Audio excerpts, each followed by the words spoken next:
मेरा नाम अमित है और मैं मुंबई में रहता हूँ। मैं एक सॉफ्टवेयर इंजीनियर हूँ और अपने परिवार के साथ खुशहाल जिंदगी बिता रहा हूँ। हालांकि भारत में हैलोवीन मनाने का कोई खास चलन नहीं है, लेकिन मेरे कुछ दोस्त जो विदेशों में काम कर चुके हैं वो हर साल हैलोवीन पार्टी आयोजित करते हैं। इस बार उन्होंने मुझे भी पार्टी में बुलाया। 31 अक्टूबर की रात थी, हैलोवीन का दिन था और मेरे दोस्तों ने एक बड़ी पार्टी का आयोजन किया था। पार्टी की थीम डरावनी थी, तो सभी को किसी डरावनी पोशाक में आना था। मैं थोड़ा झिझक रहा था क्योंकि मेरे लिए यह एक नया अनुभव था, लेकिन दोस्तों की जिद पर मैंने भी एक भूतिया डॉक्टर का कॉस्ट्यूम पहन लिया और पार्टी में पहुंच गया। पार्टी का आयोजन एक पुराने बंगलों में किया गया था जो शहर के बाहरी इलाके में स्थित था। बंगला काफी पुराना और बड़ा था। उसके चारों ओर झाड़ियां उगी हुई थी और रात के अंधेरे में वो और भी डरावना लग रहा था। जैसे ही मैं वहां पहुंचा, मेरे कुछ दोस्त मुझे डराने के लिए तैयार बैठे थे। वो लोग अजीब अजीब आवाजें निकाल रहे थे और मुझे डराने की कोशिश कर रहे थे। मुझे हंसी आ रही थी, लेकिन बंगले के माहौल ने मेरे शरीर में सिरहन पैदा कर दी थी। पार्टी में लगभग 15 लोग थे और सबने डरावने कॉस्ट्यूम पहन रखे थे। अंदर की सजावट भी बेहद डरावनी थी। आर्टिफिशियल मकड़ियों के जाले, डरावने मास्क और हर जगह लाल बत्तियां। पार्टी में सभी लोग मस्ती कर रहे थे, डरावनी कहानियां सुना रहे थे और डरावने गेम्स खेल रहे थे। माहौल बेहद हल्का और मजेदार था, लेकिन तभी कुछ ऐसा हुआ जिसने हमारी पार्टी को एक भयानक मोड़ पर ला दिया। रात के करीब 12 बजे थे। अचानक बंगले की सभी लाइट्स बंद हो गईं।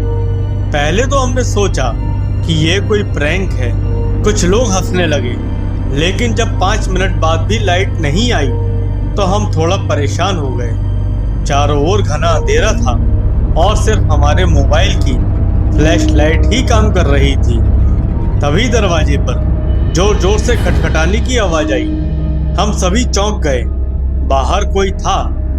मैंने और मेरे दोस्त राजन ने दरवाजा खोलने का फैसला किया। जैसे ही हमने दरवाजा खोला, वहां कोई नहीं था। दरवाजे के बाहर बस ठंडी हवा चल रही थी और बगल की झाड़ियों से कुछ अजीब सी आवाजें आ रही थी, जैसे कोई हमारे पास ही हो। हमें ये बहुत अजीब लगा। जैसे ही हम दरवाजा बंद करने लगे, एक बार फिर खटखटाने की आवाज आई, लेकिन इस बार ये आवाज अंदर से आई थी। हम सबके रोंगटे खड़े हो गए। अंदर तो हम ही लोग थे, फिर ये आवाज कहाँ से आ रही थी? तभी पार्टी में मौजूद सोनाली चिल्लाई, वहां देखो। हम सबने उसकी तरफ देखा। उसकी आंखें बड़ी हो गई थी और वो दीवार की तरफ इशारा कर रही थी। वहां दीवार पर एक परछाई दिख रही थी, एक लंबी काली परछाई जो धीरे धीरे हिल रही थी। हमारे शरीर में डर की लहर दौड़ गई। हमने सोचा कि ये किसी की शरारत होगी, लेकिन जब हमने देखा कि सब लोग हमारी तरह ही डर के मारे जमे हुए हैं, तो हमें एहसास हुआ कि ये कोई प्रैंक नहीं था।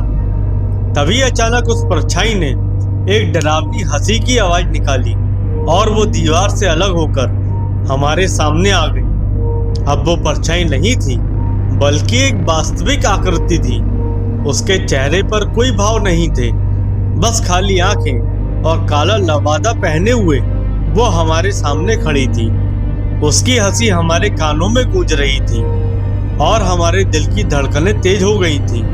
हम सब के सब पत्थर की तरह जमे खड़े थे। तभी वो आकृति धीरे धीरे हमारी तरफ बढ़ने लगी। जैसे ही वो हमारे पास आई, अचानक सभी दरवाजे और खिड़कियां अपने आप बंद हो गए। कमरे में इतनी ठंडक हो गई थी कि हमारी सांसें भी रुक रही थी। हमने भागने की कोशिश की, लेकिन दरवाजे बंद हो चुके थे। तभी वो आकृति हवा में उठ गई और उसके हाथों से एक अजीब सी रोशनी निकलने लगी। उस रोशनी से पूरा कमरा रोशन हो गया और फिर हमने देखा कि हमारे चारों ओर अजीब सी आकृतियां घूमने लगी, मानो वो भूत हों। उनके चेहरे विकृत थे, उनकी आंखें लाल चमक रही थीं और वो हमसे कुछ कहने की कोशिश कर रहे थे, लेकिन उनकी आवाजें सुनाई नहीं दे रही थीं। हम सब पागलपन की कगार पर पहुंच चुके थे। अचानक सोनाली बेहोश हो गई और वो भूतिया आकृति उसकी ओर बढ़ने लगी। हमने किसी तरह हिम्मत जुटाई और उसे बचाने के लिए आगे बढ़े, लेकिन जैसे ही हमने उसे छूने की कोशिश की, वो हवा में गायब हो गई। अब हमें समझ आ चुका था कि ये कोई साधारण घटना नहीं थी। इस बंगले में कुछ बहुत बुरा हो रहा था। तभी राजन ने कहा, हमें यहाँ से निकलना होगा, नहीं तो हम सब मारे जाएंगे। लेकिन सवाल था कैसे? तभी एक खिड़की के बाहर से हमें रोशनी दिखी। हमने दौड़कर खिड़की तोड़ने की कोशिश की, लेकिन जैसे ही हमने उसे छुआ, एक जोरदार धमाका हुआ और हम सब जमीन पर गिर पड़े। अब हम पूरी तरह से फंस चुके थे। वो आकृति धीरे धीरे हमारे पास आ रही थी और उसकी हंसी हमारी आत्मा तक को कपा रही थी। अचानक एक बूढ़े आदमी की आवाज सुनाई दी, रुको रुको। हम सबने देखा कि एक बूढ़ा आदमी, जो शायद किसी तांत्रिक जैसा लग रहा था, कमरे में दाखिल हुआ। उसने एक मंत्र पढ़ा और उसके हाथ में जलती हुई धूप थी। जैसे ही उसने वो धूप उस आकृति की तरफ फेंकी, वो चीखते हुए गायब हो गई। तांत्रिक ने हमें बताया कि यह बंगला एक भयानक घटना से जुड़ा हुआ है। कई साल पहले यहाँ एक तांत्रिक ने काला जादू किया था और उसकी आत्मा अभी भी यहाँ भटक रही है। जो भी यहाँ आता है, उसे इस आत्मा का सामना करना पड़ता है। उस रात हमने किसी तरह अपनी जान बचाई और अगली सुबह वहां से भाग निकले। अब हम कभी उस बंगले का नाम भी नहीं लेते।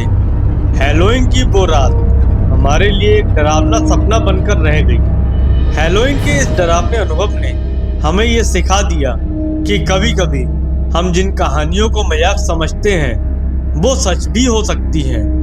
दोस्तों, अगर आपको ये कहानी पसंद आई हो तो वीडियो को लाइक और शेयर जरूर करें। हमारे चैनल को सब्सक्राइब करें ताकि आप ऐसी और भी डरावनी कहानियां सुन सकें। धन्यवाद।